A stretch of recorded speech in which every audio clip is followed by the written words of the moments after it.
पूरे सियासी खेल के बाद जब सचिन पायलट से मीडिया ने पूछा कि क्या आप मुख्यमंत्री अशोक गहलोत से खफा हैं, तो सचिन पायलट ने जवाब देते हुए कहा कि मैं उनसे नाराज नहीं हूं और न ही किसी तरह की कोई स्पेशल शक्ति मांग रहा हूं। मैं बस इतना चाहता हूं कि कांग्रेस की सरकार राजस्थान में लोगों को किए हुए वादे को पूरा करे जो चुनाव के दौरान किए गए थे। हमने चुनाव में वसुंधरा राजे की सरकार के खिलाफ प्रचार किया जिसमें अवैध माइनिंग का मसला था, लेकिन सत्ता में आने के बाद अशोक गहलोत जी ने कुछ नहीं किया और उसी रास्ते पर चल पड़े। पिछले साल राजस्थान हाईकोर्ट ने एक पुराने फैसले को पलटते हुए वसुंधरा राजे को बंगला खाली करने को कहा, लेकिन अशोक गहलोत सरकार ने फैसले पर अमल करने की बजाय इसे सुप्रीम कोर्ट में चुनौती दे दी। अशोक गहलोत एक तरफ तो पूर्व मुख्यमंत्री की मदद कर रहे हैं और दूसरी तरफ मुझे और मेरे समर्थकों को राजस्थान के विकास में काम करने की जगह नहीं दे रहे हैं। अफसरों को कहा गया कि मेरे आदेशों को न माने, मुझे फाइलें नहीं भेजी जा रही थी। महीनों तक विधायक दल या कैबिनेट की बैठक नहीं होती है।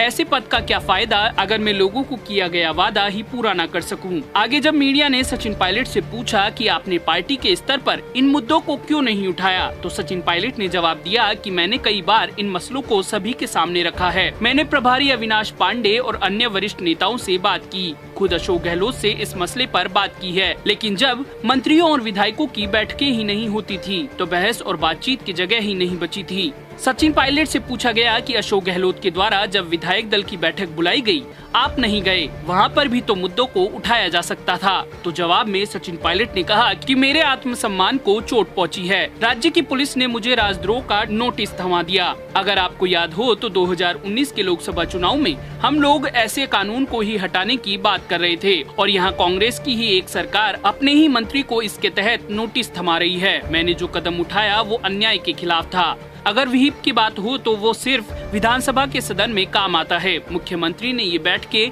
अपने घर में बुलाई थी, न कि पार्टी के दफ्तर में।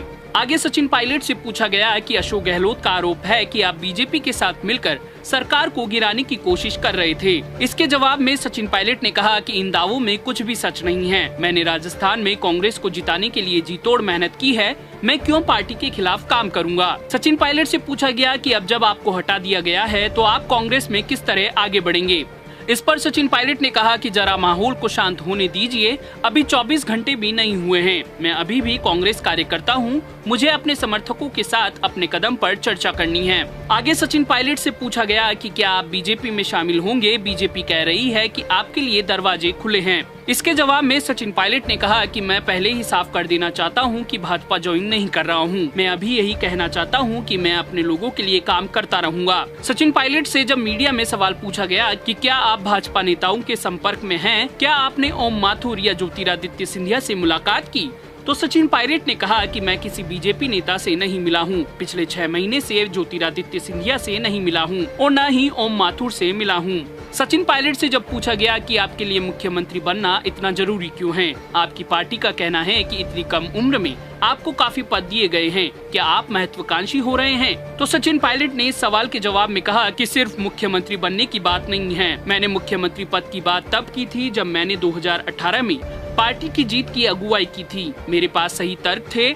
जब मैंने अध्यक्ष पद संभाला तो पार्टी 200 में से 21 सीटों पर आ गई थी। 5 साल के लिए मैंने काम किया और गहलोत जी ने एक शब्द भी नहीं बोला, लेकिन चुनाव में जीत के तुरंत बाद गहलोत जी ने मुख्यमंत्री पद के लिए दावा ठोक दिया। अनुभव के मसले पर उनका क्या अनुभव है। 2018 से पहले वो 2 बार मुख्यमंत्री बने हैं। 2 चुनाव में उनकी अगुवाई में पार्टी 56 और 26 पर आ पहुंची है। इसके बाद भी उन्हें तीसरी बार मुख्यमंत्री बना दिया गया। हाँ, मैंने राहुल गांधी का फैसला स्वीकारा और वो सीएम बने। राहुल के कहने पर मैं डिप्टी सीएम भी बन गया। राहुल गांधी ने सत्ता का बराबर बंटवारा करने की बात कही थी, लेकिन गहलोत जी ने मुझे साइडलाइन करना शुरू कर दिया। सचिन पायलट से सवाल पूछा गया कि क्या राहुल गांधी ने इस मामले में दखल दिया, आपकी उनसे कोई बात हुई, तो इस पर सचिन पायलट ने कहा कि राहुल गांधी अब कांग्रेस अध्यक्ष नहीं है। राहुल ने जब से इस्तीफा दिया, गहलोत जी और उनके AICC के दोस्तों ने मेरे खिलाफ मोर्चा खोल लिया। तभी से मेरे लिए आत्मसम्मान मुश्किल हो गया। सचिन पायलट से सवाल पूछा गया कि क्या गांधी परिवार ने आपसे बात की, आपने उनसे मिलने की कोशिश की,